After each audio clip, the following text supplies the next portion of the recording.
வணக்கம் நேயர்களே, top news என்ற நிகழ்ச்சிக்கு உங்களை வரவேற்கிறோம். வழங்குவதற்காக ஜெபஸ்டின். தொடர்ந்து செய்திகளை பார்க்கலாம். சீனாவின் தியான்ஜின் நகரில் ஆகஸ்ட் 31, செப்டம்பர் 1 ஆகிய தேதிகளில் நடைபெறும் ஷாங்காய் ஒத்துழைப்பு அமைப்பு மாநாட்டில் பங்கேற்க சீனா செல்லும் பிரதமர் மோடி அந்நாட்டு அதிபர் ஜி ஜின்பிங்கை 31ஆம் தேதி சந்தித்து பேச்சுவார்த்தை நடத்தவுள்ளார். செப்டம்பர் 1ஆம் தேதி ரஷ்ய அதிபர் புட்டினையும் பிரதமர் மோடி சந்தித்து பேச உள்ளார். இந்தியா மீது அமெரிக்கா 50% வரி விதித்துள்ள நிலையில் சீனாவில் நடைபெறவுள்ள சந்திப்புகள் முக்கியத்துவம் வாய்ந்ததாக கருதப்படுகிறது.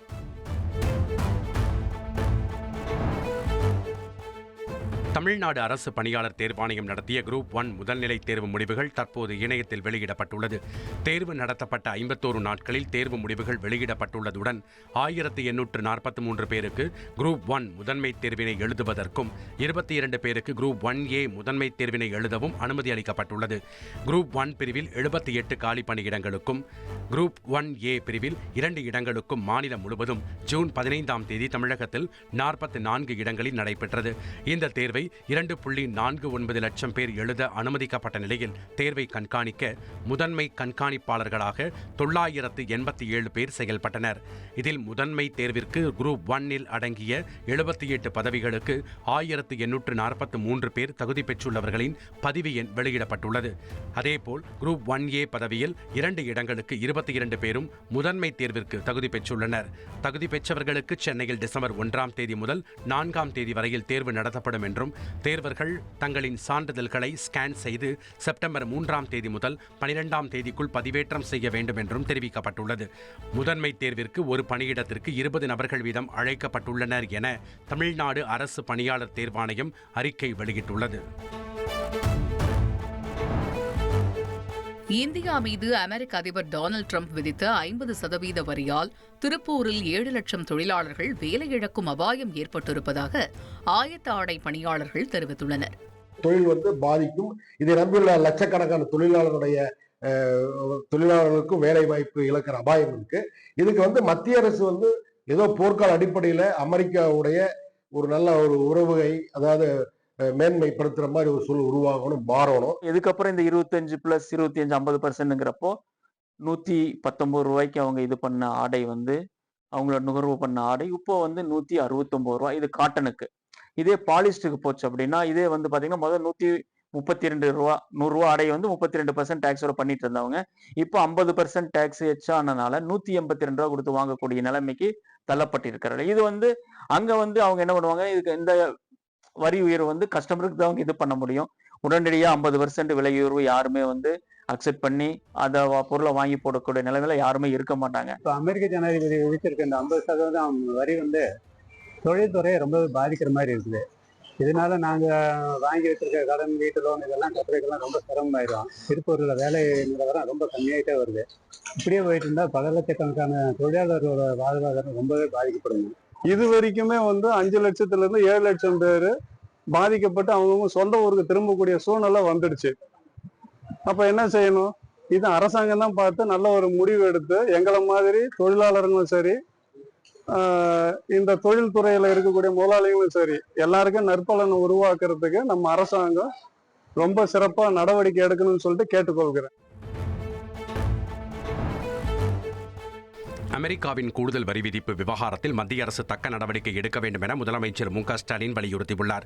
அமெரிக்காவின் வரி விதிப்பால் ஆயத்த ஆடைகளின் மையமாக திகழும் திருப்பூர் வியாபாரிகளுக்கு 3000 கோடி ரூபாய் இழப்பு ஏற்படுவது மட்டுமன்றி ஆயிரக்கணக்கானோர் வேலை இழக்கும் அபாயமும் ஏற்பட்டிருப்பதாக தெரிவித்துள்ளார். ஆயத்த ஆடை உற்பத்தியாளர்கள் மற்றும் தொழிலாளர்களின் நலன் கருதி இந்த பிரச்சினைக்கு மத்திய அரசு சுமூக தீர்வு காண வேண்டும் என முதலமைச்சர் ஸ்டாலின் எக்ஸ் பக்கத்தில் வலியுறுத்தியுள்ளார். இந்தியாவுக்கு அமெரிக்கா 50% வரி விதித்த நிலையில் அந்நாட்டு பொருட்களை இந்தியர்கள் புறக்கணிக்க வேண்டும் என யோகா குரு பாபா ராம்தேவ் தெரிவித்துள்ளார். இந்திய பொருட்களுக்கு அமெரிக்கா 50% வரி விதித்திருப்பது வர்த்தகர்களுக்கு வருவாய் இழப்பை ஏற்படுத்தியுள்ளது. இந்த நிலையில் அமெரிக்காவின் வரி விதிப்பு குறித்து கருத்து தெரிவித்த யோகா குரு பாபா ராம்தேவ் அமெரிக்க நிறுவன தயாரிப்புகளை இந்தியர்கள் புறக்கணிக்க வேண்டும் என கேட்டுக்கொண்டார். மேலும் இந்தியாவில் செயல்படும் அமெரிக்க நிறுவனங்களுக்கு எந்த ஒரு இந்தியரும் செல்லக்கூடாது என கூறிய அவர், அப்போதுதான் அமெரிக்காவில் பணவீக்கம் உயர்ந்து இந்தியாவுக்கான கூடுதல் வரியை ட்ரம்ப் திரும்ப பெறுவார் என நம்பிக்கை தெரிவித்தார்.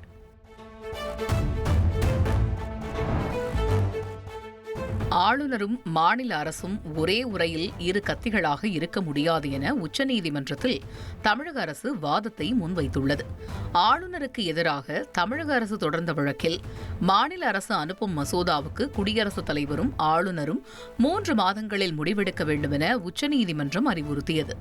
இதற்கு ஆட்சேபம் தெரிவித்து குடியரசுத் தலைவர் வெளியிட்ட விளக்க கேள்விகள் தொடர்பாக உச்சநீதிமன்றத்தில் தினசரி அடிப்படையில் வாதம் நடைபெற்று வருகிறது. அந்த வகையில் ஆளுநர் குடியரசுத் தலைவரின் அதிகாரத்தில் நீதிமன்றம் தலையிட முடியாது என புதுச்சேரி உட்பட பாஜக ஆளும் மாநிலங்கள் அண்மையில் வாதிட்டன. இந்த சூழலில் தமிழக அரசின் சார்பில் ஆஜரான மூத்த வழக்கறிஞர் அபிஷேக் சிங்வி, நாடாளுமன்ற ஜனநாயகத்தில் முதலமைச்சரும் அமைச்சரவையும் தான் முடிவெடுக்கும் அதிகாரம் படைத்தவர்கள் என்றும் ஆளுநரும் அரசும் ஒரே உரையில் இரு கத்திகளாக இருக்க முடியாது என்றும் வாதிட்டார். மேலும் சட்டப்பேரவையின் ஓர் அங்கம்தான் ஆளுநரே தவிர சட்டம் இயற்றுவதில் அவருக்கு பங்கு இல்லை என்று கூறிய அபிஷேக் சிங்வி, ஆளுநர் என்பவர் சூப்பர் முதலமைச்சராக செயல்பட முடியாது என வாதிட்டார். மதுரையில் நடைபெற்ற தாவேகா மாநாட்டில் பவுன்சர்களால் தூக்கி வீசப்பட்டதாக பெரம்பலூர் இளைஞர் தனது தாயாருடன் மாவட்ட காவல் கண்காணிப்பாளர் அலுவலகத்தில் புகார் கொடுத்துள்ள நிலையில் அந்த ரேம்ப் மேலே ஏறியது தான் என விழுப்புரம் மாவட்ட இளைஞர் ஒருவர் கூறியுள்ளார். திருக்கோயிலூர் வட்டம் சரவணம்பாக்கம் கிராமத்தைச் சேர்ந்த அஜய் என்ற இளைஞர் சம்பவம் தொடர்பான வீடியோ ஆதாரம் தன்னிடம் இருப்பதாக கூறியுள்ளார். தாவேகா தலைவர் விஜயின் பெயருக்கு களங்கம் ஏற்படக்கூடாது என்பதற்காக புகார் அளிக்கவில்லை என்றும் பொய் புகார் கொடுப்பவர்கள் மீது காவல்துறை உரிய நடவடிக்கை எடுக்க வேண்டும் என்றும் அவர் கோரிக்கை விடுத்துள்ளார். நான் 20ஆம் தேதி நைட்டு 8 மணிக்கு நாங்கள் மாநாட்டுக்கு புறப்பட்டோம். மறுநாள் காலையிலே அங்கே நாங்கள் இருந்தோம். நான் ரேம்ப் போகிறோமா இருந்த செல்ஃபி வீடியோ எல்லா ஆதார் என்கிட்ட ப்ரூஃப் எல்லாமே இருக்குது. எல்லா ப்ரூஃப்புமே இருக்குது. நான் எங்கே வேணால் அந்த ப்ரூஃப் வந்து நான் சென்ட் பண்ணுவேன்.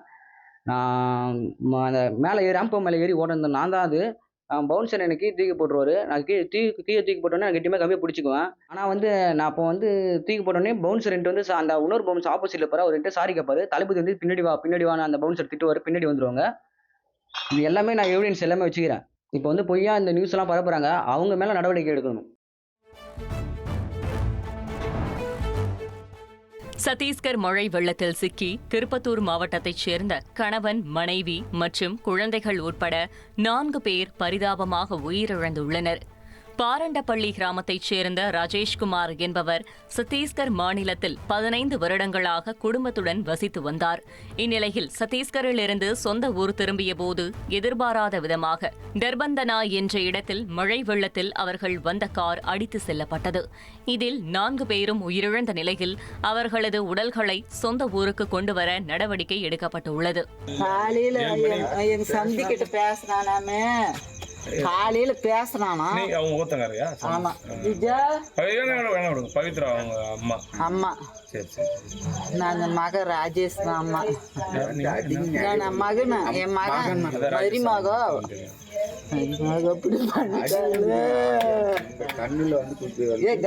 அதெல்லாம் எப்படி விழுந்துச்சோ என்னன்னு தெரியல. அப்ப பேசிக்கிறாங்க. நேற்று காலையில 7 மணிக்கு எங்க கிழமை மத்தியானம் 2 மணிக்கெல்லாம் ராய்ப்பூர்ல இருந்து ஜெகதல்பூர் வந்துட்டாங்க. ஜெகதல்பூர்ல தங்கி 7 மணிக்கு வந்து நின்று என் பேத்தி போன 7:30 பண்ணிட்டா. காத்தால நேற்று செவ்வாய்க்கிழமை காத்தால திருப்பி 11 மணிக்கு பண்ணேன். பிள்ளைங்களுக்கு எதனா வாங்கி கொடுத்தங்களோ என்ன அவனு பண்ண சுச்சா பிள்ளைந்துச்சு. என் மகளுது அவனுக்கு பண்ணல. அவனுக்கு என்ன மாசம் ஆயிட்டுமே மகளே.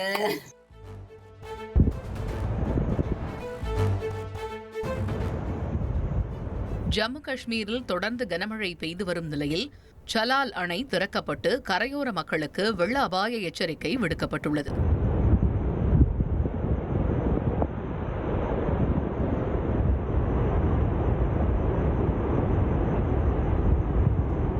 ஜம்மு காஷ்மீர் மாநிலத்தின் பல்வேறு பகுதிகளில் பரவலாக தொடர் கனமழை பெய்து வருகிறது. இதனால் செனாப் ஆற்றில் அதிகரிக்கும் நீர்வரத்தால் ரியாசி மாவட்டம் சலால் அணையின் அனைத்து மதகுகளும் திறக்கப்பட்டு செனாப் ஆற்று நீர் வெளியேற்றப்பட்டு வருகிறது. திருப்பத்தூர் மாவட்டம் ஆம்பூரில் கடந்த 2015ஆம் ஆண்டு நடந்த கலவர வழக்கில் 22 பேர் குற்றவாளிகள் என மாவட்ட நீதிமன்றம் தீர்ப்பளித்துள்ளது. அணைக்கட்டு பகுதியைச் சேர்ந்த பழனி என்பவரின் மனைவி காணாமல் போன சம்பவத்தில் ஷமீல் அகமது என்பவரை போலீசார் விசாரணைக்கு அழைத்துச் சென்ற போது உடல்நலக்குறைவு ஏற்பட்டு உயிரிழந்தார். இதனால் ஆத்திரமடைந்த உறவினர்களும் பொதுமக்களும் போராட்டத்தில் ஈடுபட்ட போது பேருந்துகள், காவல்துறை வாகனங்கள், கடைகள் உள்ளிட்டவை சேதப்படுத்தப்பட்டன. இந்த சம்பவம் தொடர்பாக 191 பேர் மீது வழக்கு பதியப்பட்டது. இவர்களில் 22 பேர் குற்றவாளிகள் என நீதிமன்றம் அறிவித்து சிறை தண்டனை விதித்துள்ளது. பாதிக்கப்பட்ட 2 காவலர்களுக்கு தலா 10 லட்சம் ரூபாய் நிவாரணம் வழங்கவும் நீதிமன்றம் உத்தரவிட்டது. ரீல்ஸால் பிரபலமடைந்த விருதுநகர் மாவட்டம் கூமாப்பட்டி பிளவக்கல் அணையில் பூங்கா மேம்பாட்டுக்காக 10 கோடி ரூபாய் ஒதுக்கீடு செய்து தமிழக அரசு அறிவிக்கை வெளியிட்டுள்ளது. கூமாப்பட்டியின் இயற்கை அழகை வர்ணித்து இளைஞர் ஒருவர் சமூக வலைதளத்தில் வெளியிட்ட வீடியோ அனைவரது கவனத்தையும் ஈர்த்தது. இது தொடர்பாக பேசிய கூமாப்பட்டி இளைஞர் தனது ஊர் சுற்றுலா தலமாவதற்கான அனைத்து வளத்தையும் பெற்றிருப்பதாகவும் அதை வெளி உலகுக்கு கொண்டு வரவே தொடர்ச்சியாக வீடியோ வெளியிட்டதாகவும் விளக்கமளித்தார். உலகத்திலே நம்ம என்ன நினைக்கிறோம், பெரும்பாலும் எங்க வரோம், குற்றாலம் ஊட்டி தானே போறோம். அதுக்கு நிகர அந்த கூமாப்பட்டி இருக்கு. இவ்வளவு சுற்றுலா தலத்துக்கு அத்தனை தகுதியும் தரமாயமா இருக்கும்போது நம்ம எதுக்கு இந்த ஊரை இது பண்ணாலும் ட்ரெண்டாம இருக்கோம்? ஏங்க சுற்றுலாத்தலமா இருக்கிற தகுதி இருக்குங்க கூமாப்பட்டிக்கு. சுற்றுலா பயணிகள் இருப்பிட வசதி, நீர் வசதி, தண்ணி வசதி எல்லாம் கொண்டு வரணுங்க. எனக்கு தனிப்பட்ட விருப்பங்க. ஏன் ஊர் என்னோட அடையாளம். இந்த நிலையில் பிளவக்கல் பெரியார் அணை பூங்காவை மேம்படுத்தவும் சாலை வசதியை ஏற்படுத்தவும் 10 கோடி ரூபாய் ஒதுக்கீடு செய்வதாக தமிழக அரசு அறிவித்துள்ளது.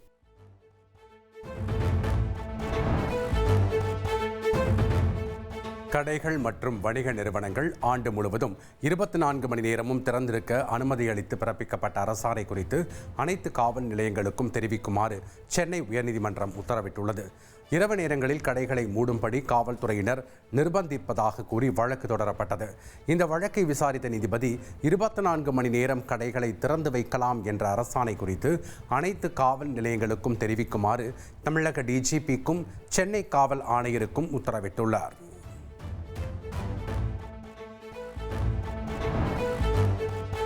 கேரள மாநிலம் கொச்சியில் ஐடி ஊழியரை கடத்திச் சென்று தாக்கிய வழக்கில் நடிகை லக்ஷ்மி மேனன் உடனிருந்த மித்துன் மோகன் என்பவர் கூலிப்படையைச் சேர்ந்தவர் எனவும் தங்க கடத்தல் வழக்கில் முக்கிய நபர் எனவும் தெரிய வந்துள்ளது. கூலிப்படையைச் சேர்ந்த மித்துன் மோகன் 2023ஆம் ஆண்டு தங்க வியாபாரியை கடத்தி 24 கிராம் தங்கம் கொள்ளையடித்த வழக்கில் தொடர்புடையவர் என்பது தெரிய வந்துள்ளது. மித்துன் மோகனுக்கும் லக்ஷ்மி மேனனுக்கும் உள்ள தொடர்பு குறித்தும் அவர்கள் வேறு குற்றச்செயல்களில் ஈடுபட்டிருந்தார்களா என்பது குறித்தும் போலீசார் விசாரித்து வருகின்றனர். கூலி திரைப்படத்திற்கு UA சான்று கோரி தொடரப்பட்ட வழக்கை தள்ளுபடி செய்து சென்னை உயர்நீதிமன்றம் உத்தரவிட்டுள்ளது. நடிகர் ரஜினிகாந்த் நடித்த கூலி திரைப்படம் கடந்த 14ஆம் தேதி வெளியான நிலையில் அந்த படத்திற்கு A சான்றிதழ் வழங்கப்பட்டதால் 18 வயதுக்கு உட்பட்ட சிறுவர்கள் தியேட்டரில் அனுமதிக்கப்படவில்லை என கூறப்படுகிறது. இதனால் கூலி படத்திற்கு UA சான்று வழங்க சென்சார் போர்டுக்கு உத்தரவிடக் கோரி தயாரிப்பு நிறுவனம் தரப்பில் சென்னை உயர்நீதிமன்றத்தில் மனு தாக்கல் செய்யப்பட்டது. விசாரணையின் போது கூலி படத்தில் மோசமான வார்த்தைகளை நீக்கியும் மது அருந்தும் காட்சிகளை மறைத்தும் சென்சார் போர்டு விதித்த நிபந்தனைகள் அனைத்தும் கடைபிடிக்கப்பட்டதாக தயாரிப்பு நிறுவனம் சார்பில் வாதிடப்பட்டது. இதற்கு ஆட்சேபம் தெரிவித்த சென்சார் போர்டு தரப்பு வழக்கறிஞர் படத்திற்கு A சான்றிதழ் வழங்குவது தொடர்பாக அனைத்து குழுக்களும் சேர்ந்துதான் முடிவெடுத்ததாகவும் வன்முறை காட்சிகளை நீக்கிவிட்டு UA சான்று கோரி விண்ணப்பிக்கலாம் என்றும் வாதிட்டார். இருதரப்பு வாதங்களையும் கேட்டறிந்த நீதிபதி வழக்கில் முகாந்திரம் இல்லை என கூறி மனுவை தள்ளுபடி செய்து உத்தரவிட்டார். அஜித் குமார் அடுத்த ரேஸுக்கு தயாராயிட்டாரு. விடாமுயற்சி குட் பேட் அக்லி ஷூட்டிங்கின் போதே ரேஸ்ல கவனம் செலுத்திட்டு வந்த அஜித் குமார் ஒரு கட்டத்துல முழு தீவிரமா இறங்கினாரு. ஜனவரி மாதம் துபாயில நடந்த ரேஸ்ல அஜித் கெத்து காட்டினது வரலாறாவே மாறிடுச்சு. GT4 ஐரோப்பிய சீசன்ல அடுத்ததா ஜெர்மனியில நர்பர்க் நகர்ல இந்த வார இறுதியில நடக்க இருக்க நர்பர்க் ரிங் ரேஸ்ல அஜித் டீம் கலந்துக்க இருக்கு. இதுக்காக எல்லா டீமும் தீவிர பயிற்சியில இருக்க அஜித் கூலா பிராக்டிஸை ரசிக்கிற வீடியோவை அவங்க டீம் ஷேர் பண்ணியிருக்காங்க. ரேசிங் புயலுக்கு முன் அமைதியான அஜித்னு அவங்க கேப்ஷன் போட ஃபேன்ஸ் லைக்கை தட்டி விட்டுட்டு இருக்காங்க. பெங்களூரில் நடந்த மதராசி பட ப்ரமோஷனில் சிவகார்த்திகேயன் டான்ஸ் ஆடி ஃபேன்ஸை மகிழ்விச்ச வீடியோ வைரலாக சுற்றிட்டு இருக்கு. பெண்கள் தங்கள் தனிப்பட்ட புகைப்படங்களை காதலராகவோ கணவராகவோ இருந்தால் கூட அனுப்பக்கூடாது என சென்னை காவல்துறை துணை ஆணையர் வனிதா கூறியுள்ளார். சென்னை எழும்பூரில் உள்ள சமுதாய கல்லூரியில் குடும்ப ஆலோசனை மையம் திறப்பு விழா நிகழ்ச்சியில் கலந்து கொண்டு பேசிய அவர், கொரோனா காலத்திற்கு பிறகு பெண்களிடம் இருந்து ஏராளமான புகார்கள் வருகிறது. காதல் விவகாரத்தால் வீட்டில் ஏகப்பட்ட பிரச்சனைகள் வருகிறது. வெளிநாட்டு சர்வரில் பதிவாகும் உங்கள் தனிப்பட்ட புகைப்படங்களால் பிரச்சனை ஏற்பட்டால் அவற்றை நீக்குவது மிகவும் கடினம் என கூறினார். இதுல எங்க வருவாங்கன்னா உங்களுக்கு தெரியும் இல்லையா, உங்க போட்டோவை யாராவது மார்க் பண்ணி போடலாம், இல்லை உங்களோட ப்ரைவேட் ஃபோட்டோஸை அப்லோட் பண்ணிடலாம். நீங்கள் தெரியாமல் குளிச்சுட்டு இருக்கிறதையோ இல்லை நீங்கள் உங்கள் லவர்கிட்ட அனுப்பிச்ச ப்ரைவேட் ஃபோட்டோஸோ ஏதாவது போடுறதுக்கு வாய்ப்பு இருக்குது. இந்த மாதிரி விமன் ரிலேட்டட் இஷ்யூ வந்தாலும் நீங்கள் 1930 நீங்கள் சொன்னீங்கன்னா உங்களுக்கு அதை ஹெல்ப் பண்ணி தருவாங்க. நீங்கள் பிரியப்பட்டா எஃப்ஐஆர் போடுவாங்க, இல்லைனா எஃப்ஐஆர் இல்லாமையே அந்த விஷயத்தை ஹேண்டில் பண்ணி தருவாங்க. அவன் சர்வர் எல்லாம் கலிஃபோர்னியாவில் இருக்கும், இங்கே டெல்லி வரைக்கும் கேட்டால் கூட சண்டை போட்டு வாங்கிடலாம், டே பர்டிகுலர்ஸ் கொடுறான் நிறுத்துறான்னு சொல்லிட்டு. கலிஃபோர்னியாக்காரன் சென்னை போலீஸ் சொன்னாவோ தமிழ்நாடு போலீஸ் சொன்னா கேட்பானா? கேட்க மாட்டான். It's policy matter. ஏன்னா மோடி சொன்னாவே ட்ரம்ப் கேட்க மாட்டேங்கிறாரு, நான் சொன்னவா கேட்பாங்க.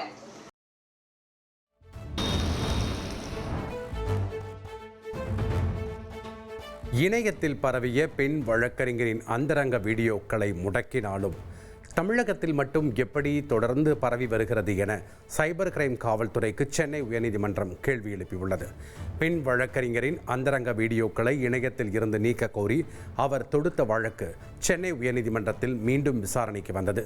மத்திய அரசின் உத்தரவுப்படி வெளி மாநிலங்களில் அந்த வீடியோக்கள் முடக்கப்பட்டாலும் தமிழகத்தில் மட்டும் 3 இணையதளங்களில் அந்த வீடியோக்கள் பரவுவதாக அந்த பெண் வழக்கறிஞர் தரப்பில் தெரிவிக்கப்பட்டது. இதை கேட்ட நீதிபதி ஆனந்த் வெங்கடேஷ் தமிழகத்தில் மட்டும் எப்படி அந்த வீடியோ தொடர்ந்து பரவுகிறது என கேள்வி எழுப்பினார். மேலும் அந்த வீடியோக்கள் இடம்பெற்ற இணையதளங்களை முடக்கவும் நீதிபதி உத்தரவிட்டார். வழக்கின் அடுத்த விசாரணை செப்டம்பர் 11ஆம் தேதிக்கு ஒத்திவைக்கப்பட்டுள்ளது.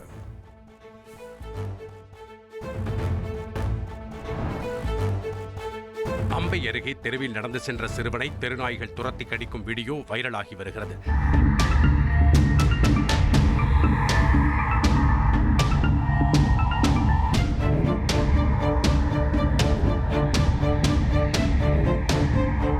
நெல்லை மாவட்டம் வீரவநல்லூர் சேரன் மகாதேவியைச் சேர்ந்த சிறுவன் கடைக்கு சென்று திரும்பும்போது அங்கு சாலையில் கூட்டமாக நின்று கொண்டிருந்த தெருநாய்கள் சிறுவனை விரட்டி விரட்டி கடித்துள்ளது. இதனால் காயமடைந்த சிறுவன் சிகிச்சைக்காக மருத்துவமனையில் அனுமதிக்கப்பட்டுள்ளார்.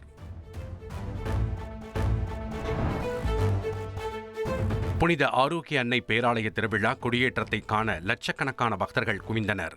நாகை மாவட்டம் வேளாங்கண்ணியில் அமைந்துள்ள புனித ஆரோக்கிய மாதா பேராலய திருவிழா கொடியேற்றத்துடன் துவங்க உள்ள நிலையில் அதற்கான பாதுகாப்பு ஏற்பாடுகள் தீவிரமாக நடைபெற்று வருகின்றன.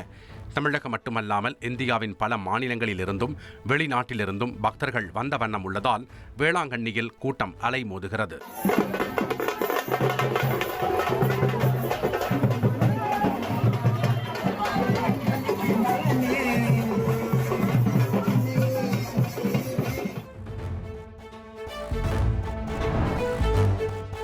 சேலத்தில் பாம்பு கடித்து இளைஞர் உயிரிழந்தார். சேலம் நிலவாரப்பட்டியைச் சேர்ந்த ராஜமுருகன் தனது நண்பர் வீட்டில் புகுந்த பாம்பை பிடிக்க முயன்றார். கட்டையால் பாம்பின் தலையை நசுக்கி அதை பிடிக்க முயன்ற போது ராஜமுருகனின் கைவிரலில் பாம்பு கடித்தது. இதனால் சுய நினைவை இழந்த அவர் சேலம் அரசு மருத்துவமனையில் அனுமதிக்கப்பட்டு உயிரிழந்தார்.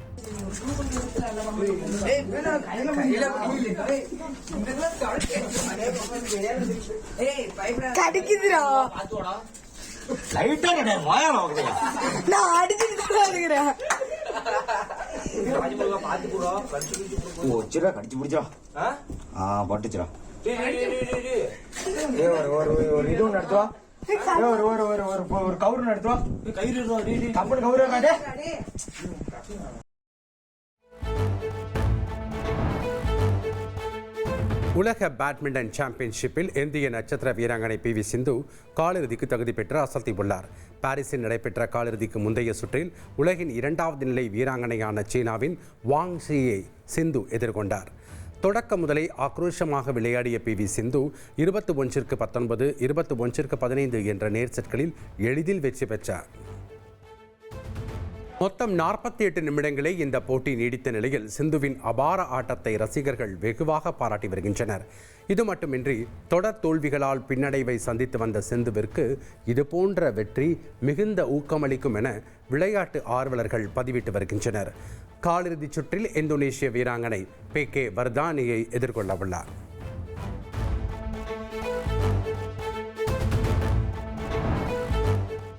இரண்டாம் உலகப் போரில் அமெரிக்காவிடம் ஜப்பான் முறையாக சரணடைந்ததை நினைவு கூறும் வகையில் நேச நாடுகளுள் ஒன்றான சீனாவில் ஆண்டுதோறும் செப்டம்பர் 3ஆம் தேதி வெற்றி தினமாக கொண்டாடப்படுகிறது.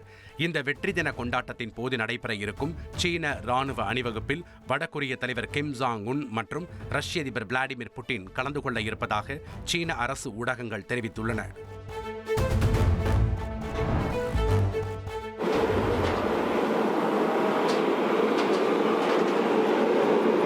ஆஸ்திரேலியாவில் 2 ஆண்டுகளுக்கு ஒருமுறை சர்வதேச அளவில் நடைபெற்ற சூரிய சக்தி கொண்டு இயங்கும் கார்களின் பந்தயத்தில் இம்முறை நெதர்லாந்து அணி முதலிடத்தை பிடித்து பட்டத்தை கைப்பற்றியுள்ளது. முதல் முறையாக குளிர்காலத்தில் இந்த போட்டி நடைபெற்ற நிலையில் பல்வேறு நாடுகளைச் சேர்ந்த 25 கார்கள் இந்த பந்தயத்தில் பங்கேற்றன. முழுக்க சூரிய சக்தி கொண்டு இயங்கிய நெதர்லாந்து கார் ஆஸ்திரேலியாவின் வடக்கு முதல் தெற்கு வரை சுமார் 3000 கிலோமீட்டர் தூரத்தை வெறும் 35 மணி நேரத்தில் பயணித்து இந்த வெற்றியை தனதாக்கியுள்ளது.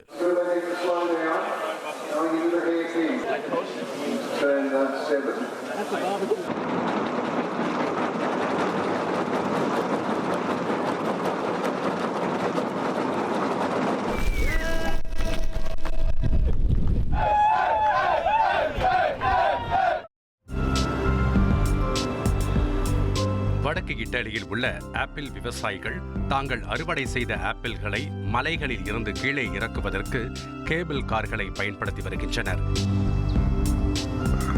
இதன் மூலம் ஆண்டுதோறும் மலைகளில் இருந்து ஆப்பிள்களை எடுத்துச் செல்ல பயன்படுத்தப்பட்டு வரும் 5000 லாரிகளின் பயன்பாடு குறையும் என்று கூறும் விவசாயிகள் ஒவ்வொரு கண்டெய்னரும் 300 கிலோ ஆப்பிள்களை கொண்ட நிலையில் கேபிள் கார்கள் மூலம் 1 மணி நேரத்தில் 460 கண்டெய்னர்கள் மலையிலிருந்து கீழே இறக்கப்படுவதாகவும் கூறுகின்றனர்.